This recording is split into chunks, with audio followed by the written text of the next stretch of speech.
आती, नींद नहीं आती तो इसे सीरियसली लें। और ख़ासकर आज हम इस एपिसोड में बात करने जा रहे हैं उन महिलाओं की जो 40 प्लस है, 40 की उम्र के बाद जब पीरियड्स बंद होने को हैं या फिर पीरियड्स बंद हो चुके हैं या उसके बाद अक्सर महिलाएं नींद ना आने की समस्या से जूझ रही होती है। तो क्या किया जाए? Sleep expert doctor Monika Sharma से बात करते हैं इसी विषय पर। बहुत बहुत स्वागत डॉक्टर मोनिका हमारे इस शो में। और जैसे मैंने कहा कि आज बात महिलाओं में नींद ना आने की समस्या, खासकर 40 प्लस में, आफ्टर 40 पीरियड्स या तो बंद हो चुके हैं या बंद होने को हैं, हार्मोनल इश्यूज हो जाते हैं जिसकी वजह से नींद नहीं आती। कैसा होता है? जी, इससे पहले कि मैं ये टॉपिक को डिस्कस करने लगूँ स्लीप और हार्मोन, मैं बताना चाहूँगी कि अदरवाइज़ भी अगर हम मेल्स और फीमेल्स में देखें prevalence of sleep disorders, females are more prone to having insomnia and sleep problems. वो नींद ना आने की समस्या से ज़्यादा जूझ रही होती है। जी जी। नाउ टॉकिंग अबाउट मेनोपॉज, जो हमारा आज का टॉपिक है डिस्कशन के लिए, देखिए वैसे तो 40 से ज़्यादा मेनोपॉजल सिम्टम्स हमें देखने को मिलते हैं। आमतौर पे मेनोपॉज को हार्मोनल चेंजेस के साथ एसोसिएट किया जाता है, विच इज़ करेक्ट।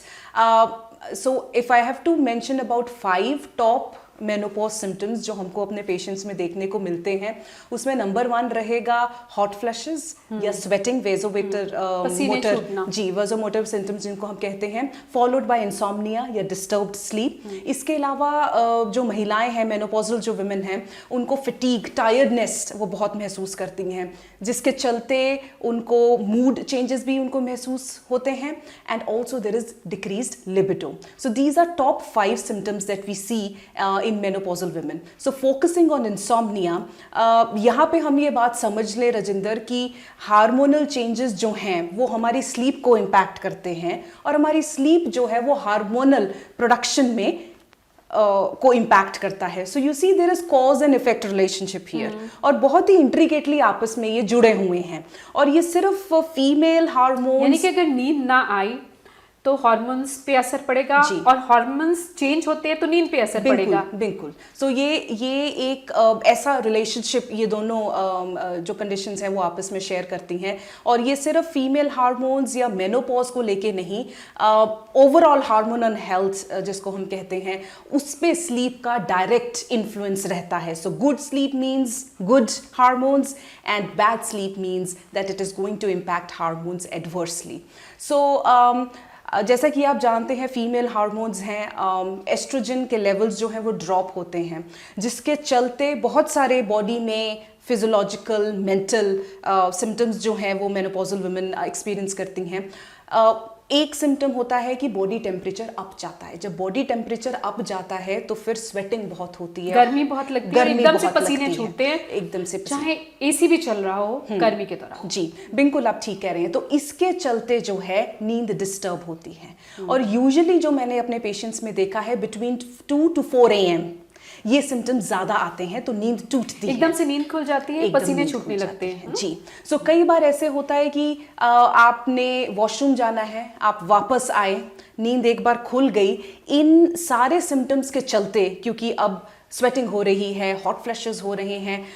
एक और चीज जो हार्मोन जिसका मैं मेंशन करना चाहूंगी, जैसे एस्ट्रोजन लेवल ड्रॉप होता है, कॉर्टिसोल जिसको कि हम स्ट्रेस लेवल कहते हैं वो राइज होता है, तनाव बढ़ जाता है, तनाव बढ़ जाता है, जिसके चलते एंजाइटी के सिम्टम्स, है ना, racing heart, worry, heart beat तेज हो जाती है, वरी होती है, ओवर थिंकिंग मोड में जो है वो दिमाग चलने लग जाता है, आप सोचने लगते हो। तो और सोच भी शायद वो पॉजिटिव नहीं होती, आप गलत डायरेक्शन में सोचते हो। सो ये एंजाइटी प्रोवोकिंग, वरिंग, नेगेटिव ज़्यादातर जो पैटर्न है वो देखने को मिलता है। सो ये एंजाइटी के सिम्टम्स हैं, जिसके कारण पेशेंट को वापस नींद लेने में काफ़ी दिक्कत महसूस होती है। So typically what we see in menopausal women in terms of insomnia is, पहले स्पेशली अगर हम प्री मेनोपॉज की बात करें, तो जो प्रोजेस्टेरोन लेवल जब ड्रॉप होते हैं, वहाँ से नींद, डिस्टर्ब्ड नींद की जो कहानी है वो शुरू होती है।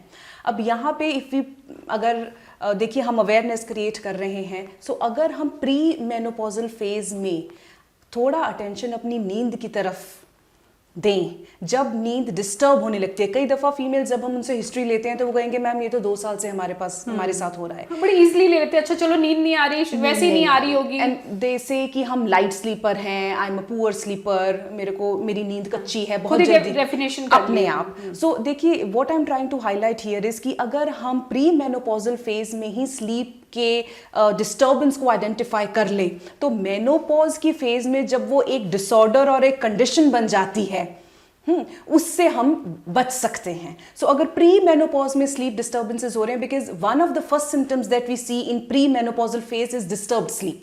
सो अगर हम उसी वक्त उसको आइडेंटिफाई करके फिक्स करने की, रिजॉल्व करने की कोशिश करें तो पॉसिबिलिटी इज कि मेनोपॉज तक जब तक हम पहुंचते हैं कंप्लीट मेनोपॉजल फेज में, तब वो एक अपने आप में डिसऑर्डर नहीं होगा। यानी कि आप ये कहना चाह रही है डॉक्टर मोनिका कि 40 के बाद, क्योंकि मेनोपॉज तो होना ही है, पीरियड्स बंद होने ही हैं, अगर आपकी नींद डिस्टर्ब होने लगती है तो आप ध्यान दीजिए कि हो सकता है कि आपके पीरियड्स साल, 2 साल, 3 साल में बंद हो जाएंगे, इसी वजह से आपकी नींद खराब हो रही है। So this is an indication. So disturb sleep is an indication. So ये तो बात होगी प्री मेनोपॉजल और मिड नाइट इंसोम्निया, जिसे हम बोलते हैं कि नींद बनी नहीं रहती, नींद बार बार टूटती है, फ्रीक्वेंट अवेकनिंग्स होती हैं, तो इसमें एंजाइटी के इश्यूज जो हैं वो हमें काफ़ी देखने को मिलते हैं। अब अगर हम बात कर ले early morning insomnia, which means कि सुबह बहुत जल्दी आंख खुल जाती है और फिर वापस नींद आने में दिक्कत होती है, टर्निंग एंड ट्विस्टिंग, करवटें बदलना, एक डेस्परेट अटेम्प्ट होती है कि नींद आए लेकिन नींद नहीं आती,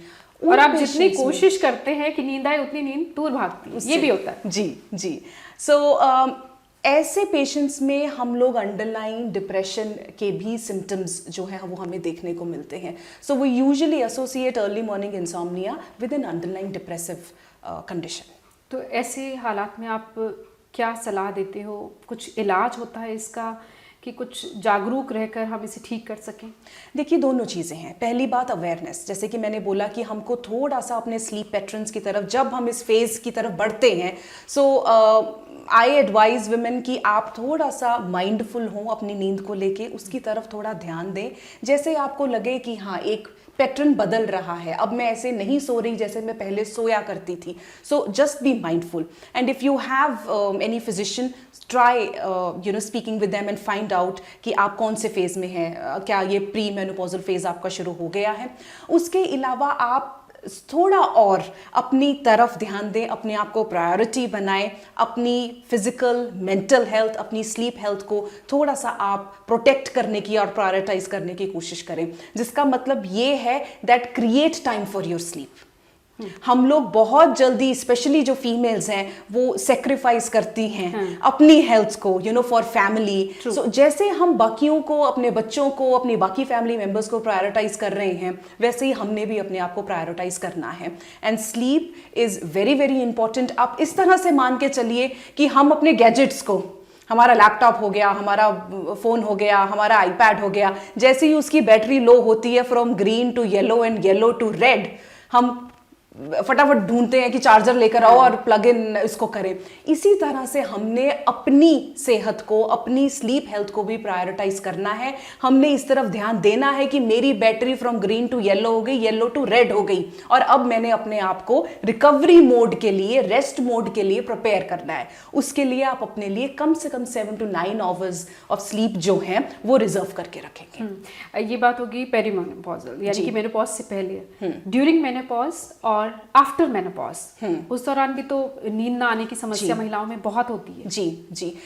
तकरीबन देखिए अगर आप स्टैट्स की बात करें, सो हमारे पास एक स्टडी है जो वुमेन्स हेल्थ पे फोकस किया और उसमें पाया गया कि इस फेज में, मेनोपॉजल और pre menopausal, post menopausal phase में 40 to 70% women they experience insomnia और स्लीप डिस्टर्बेंस।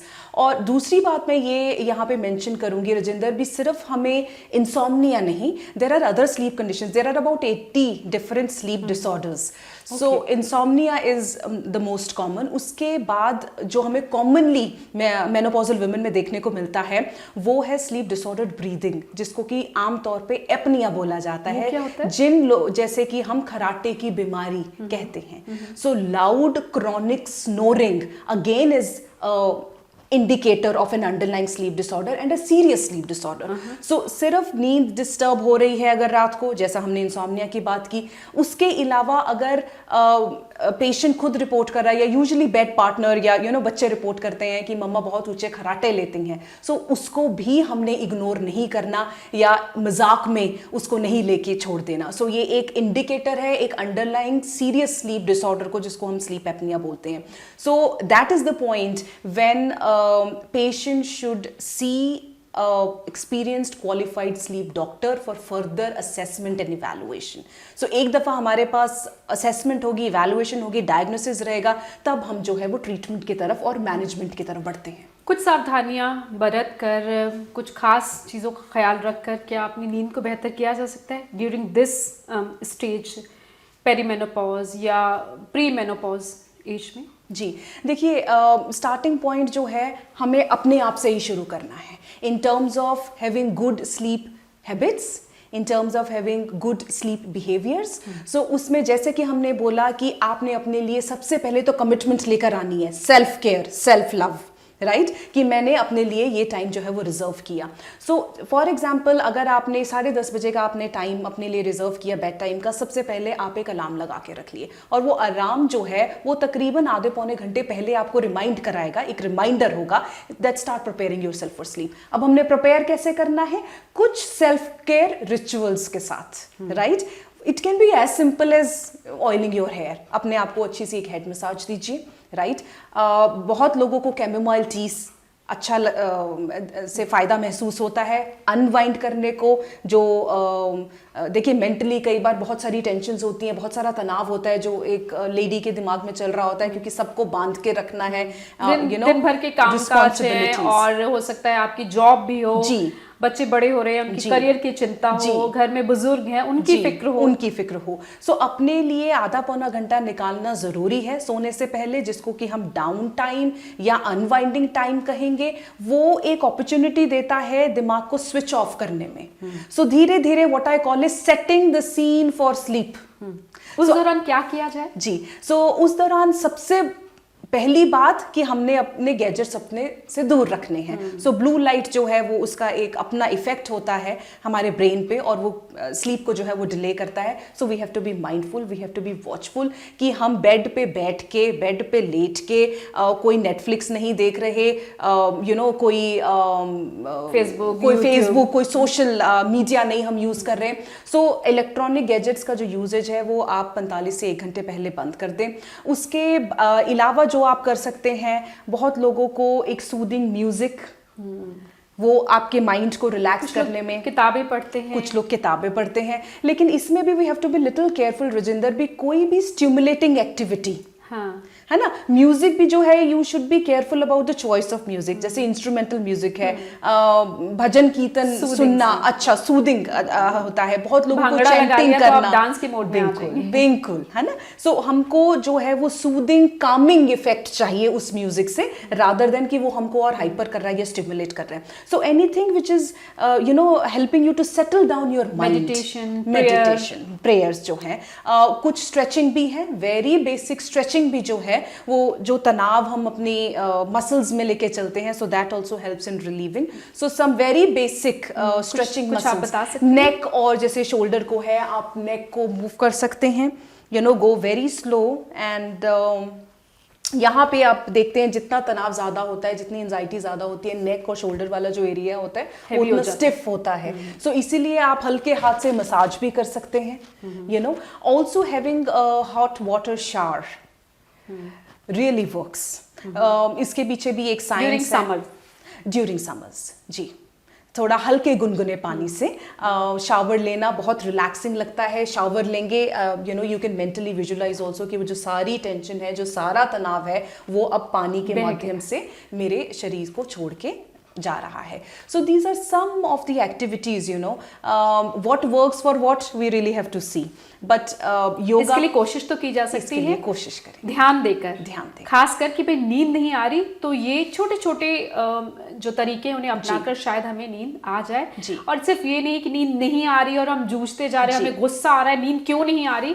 हम कुछ कोशिश कर सकते हैं जी। अच्छा, किन हालात में आप कहती हैं कि अब तो डॉक्टर के पास जाना चाहिए, स्लीप एक्सपर्ट के पास जाना चाहिए? देखिए राजेंद्र, ये जो सारी मैंने अभी टिप्स दी और ट्रिक्स बताए, ये करने के बावजूद भी अगर पेशेंट को कोई इम्प्रूवमेंट या कोई भी राहत नहीं महसूस हो रही है जो वो अपने लेवल पे कर सकते थे, वो सब उन्होंने अटेम्प्ट कर लिया और उनको कहीं सक्सेस नहीं मिल रहा, that is the point that they should get in touch for formal evaluation, assessment कि स्लीप डिसऑर्डर है तो क्या है और उसका क्या ट्रीटमेंट हम दे सकते हैं। तो कितना लंबा वक्त, आप 2 महीने, 3 महीने, 5 महीने या 1 साल, कितना, कोई इसमें भी कोई पर्टिकुलर पीरियड है कि इसके बाद अभी तक आपने ट्राई कर लिया, ये छोटी छोटी चीज़ें भी अपना ली, कोशिशें कर ली, नींद नहीं आ रही, तो अब आपको डॉक्टर के पास जाना चाहिए? देखिए, हम लोग ये कहते हैं कि 21 दिन लगते हैं कोई हैबिट क्रिएट करने के लिए, सो 3 वीक्स टाइम,